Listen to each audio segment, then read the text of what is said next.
ಇವತ್ತು ನಾನು ದಕ್ಷಿಣ ಕನ್ನಡ ಜಿಲ್ಲೆಯ ಅತಿ ಪ್ರಸಿದ್ಧ ಮತ್ತು ಪಾವಿತ್ರತೆ ಹೊಂದಿರುವಂತಹ ಉಳ್ಳಾಳ ದರ್ಗಾ ಶರೀಫ್ಗೆ ಭೇಟಿ ನೀಡಿದ್ದೀನಿ.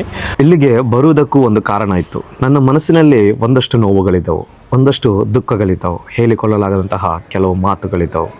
ಅವೆಲ್ಲವನ್ನು ಮನಸ್ಸಿನಲ್ಲಿಟ್ಟುಕೊಂಡೇ ಇವತ್ತು ನಾನು ಇಲ್ಲಿಗೆ ಬಂದಿದ್ದೇನೆ. ನಮ್ಮ ಜೀವನದಲ್ಲಿ ಕೆಲವು ಸಮಯ ಬರುತ್ತೆ, ಎಷ್ಟೇ ಜನ ನಮ್ಮ ಸುತ್ತಮುತ್ತ ಇದ್ದರೂ ನಮ್ಮ ಮನಸ್ಸಿನ ಮಾತನ್ನು ಯಾರಿಗೂ ಹೇಳಿಕೊಳ್ಳಲಾಗದಂತಹ ಸಮಯ. ಆಗ ನಾವು ನಮ್ಮ ನೋವುಗಳನ್ನು, ನಮ್ಮ ಆಸೆಗಳನ್ನು, ನಮ್ಮ ಕನಸುಗಳನ್ನು ತೆಗೆದುಕೊಂಡು ಬರುವಂತಹ ಸ್ಥಳ ಅಂತ ಹೇಳಿದರೆ ಇಂತಹ ಒಂದೊಂದು ಪವಿತ್ರವಾದಂತಹ ಸ್ಥಳ. ನಾನು ಕೂಡ ಇವತ್ತು ಕೆಲವು ನನ್ನ ಪ್ರಾರ್ಥನೆಗಳನ್ನು, ನನ್ನ ಕೆಲವು ಕನಸುಗಳನ್ನು ಈ ಪವಿತ್ರ ಸನ್ನಿಧಿಯಲ್ಲಿ ತಂದಿಟ್ಟಿದ್ದೇನೆ. ಇಲ್ಲಿಗೆ ಬಂದಾಗ ಸಿಗುವಂತಹ ಆ ನೆಮ್ಮದಿ ಇದೆಯಲ್ಲ, ಅದು ಮಾತಿನಲ್ಲಿ ಹೇಳಲಿಕ್ಕೆ ಸಾಧ್ಯವೇ ಇಲ್ಲ. ಪ್ರತಿಯೊಬ್ಬರಿಗೂ ಇಲ್ಲಿನ ಅನುಭವ ಒಂದೊಂದು ರೀತಿಯದ್ದಾಗಿರ್ಬೋದು. ಯಾರಿಗಾದರೂ ಇಲ್ಲಿ ಒಂದು ವಿಶೇಷ ಅನುಭವ ಆಗಿರ್ಬೋದು, ಒಂದು ಕರಾಮತ್ತು ಕಾಣಿಸಿರ್ಬೋದು, ಅಥವಾ ನೀವು ಮಾಡಿದಂತಹ ಪ್ರಾರ್ಥನೆಗೆ ಉತ್ತರ ಸಿಕ್ಕಿರ್ಬೋದು.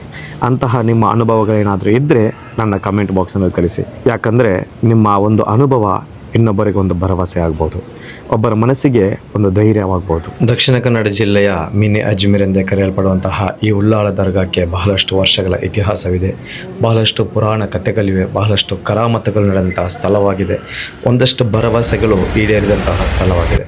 ಸೊ ನಿಮ್ಮ ಜೀವನದಲ್ಲಿ ಕೂಡ ಇಲ್ಲಿ ಬಂದು ನೀವು ಪ್ರಾರ್ಥನೆ ಮಾಡಿರ್ಬೋದು, ನಿಮ್ಮ ಲೈಫಲ್ಲಿ ಕೂಡ ಒಂದು ಕರಾಮತಿಯಲ್ಲಿ ಕಂಡಿರ್ಬೋದು. ಸೊ ಅಂತಹ ಏನಾದರೂ ಭರವಸೆಗಳು ಈಡೇರಿದ್ದಾಗಿರ್ಬೋದು, ಕರಾಮತೆಗಳಾಗಿರ್ಬೋದು, ಅಥವಾ ಇತಿಹಾಸದ ಪುರಾಣ ಕಥೆಗಳು ಗೊತ್ತಿದ್ದರೆ ಖಂಡಿತವಾಗಿಯೂ ನನ್ನ ಕಮೆಂಟ್ ಬಾಕ್ಸಿನಲ್ಲಿ ಅದನ್ನು ಹಂಚಿಕೊಳ್ಳಿ.